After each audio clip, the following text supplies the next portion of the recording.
Alors bonjour la famille, j'espère que vous allez bien. Actualité du jour, Togo, Bénin, deux peuples identiques divisés par la politique. Je vous explique tout dans cette petite vidéo.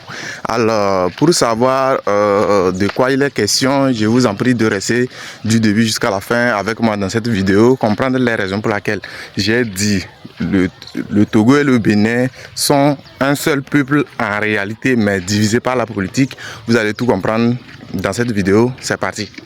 Au Bénin, 5 jours après la tentative de coup d'État qui a ébranlé le pouvoir du président Patrice Talon, une question se pose toujours.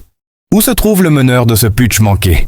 Selon des informations publiées par le journal Jeune Afrique, ce mercredi 10 décembre, le lieutenant-colonel Pascal Tigri aurait trouvé refuge à Lomé, dans la capitale togolaise. Pour l'instant, pas de confirmation ni de démenti de la part des autorités togolaises. Mais la présence du lieutenant-colonel Pascal Tigri à Lomé, si elle était confirmée, pourrait affecter les relations déjà tendues entre les deux pays. En effet, entre le Bénin et le Togo, les relations sont loin d'être cordiales. Les sujets de crispation sont nombreux. Il y a pour commencer l'affaire Rekia Madougou, l'ancienne conseillère du chef de l'État togolais, Faure Gnassingbé, et figure de l'opposition béninoise. En décembre 2021, elle a été condamnée par la justice béninoise à 20 ans de prison pour financement du terrorisme, la médiation de certains dirigeants ouest-africains, dont celle du président ivoirien Alassane Ouattara, n'a pas permis d'obtenir sa libération. La condamnation de Rekia Madougou, opposante béninoise et ancienne conseillère du président togolais, nourrit la tension entre les deux. Pays Image, Eric Christian, Ahounou, AFP1 député béninois. Rachidi Gbadamassi a quant à lui affirmé en 2021 que des propositions de plusieurs milliards de francs CFA lui ont été faites au Togo pour participer à un plan de déstabilisation du Bénin. Sans pour autant brandir la moindre preuve, le pouvoir béninois soupçonne donc le Togo de manœuvre de déstabilisation. Je me souviens qu'il y a 1 an ou 2, le président Talon avait fait une sortie dans laquelle il accusait, sans le nommer, le Togo d'être à l'origine d'un certain nombre de perturbations sociopolitiques au Bénin. Cette situation de discorde latente semble perdurer et s'accentuer au vu des développements que nous observons à la suite de la tentative de coup d'État qui a eu lieu cette semaine à Cotonou.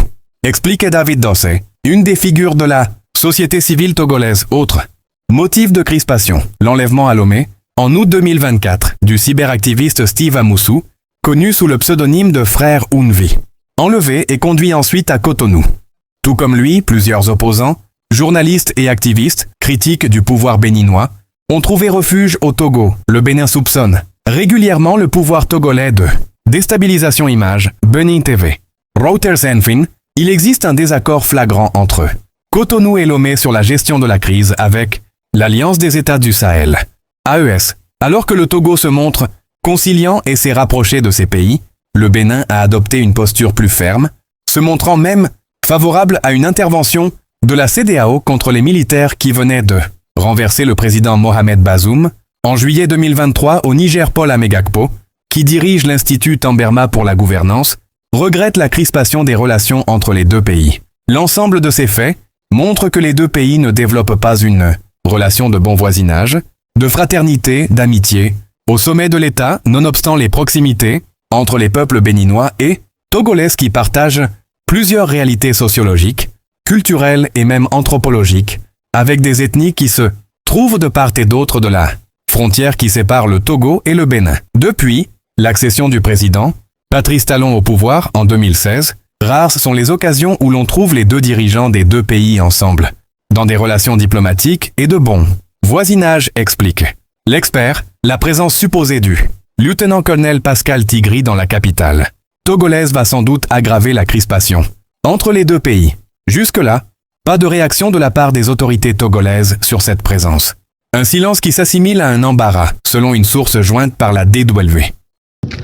Alors nous sommes à la fin de notre vidéo, merci de l'avoir suivi. J'espère que vous avez compris la raison pour laquelle je disais au début que le Togo et le Bénin sont un seul peuple divisé par la politique.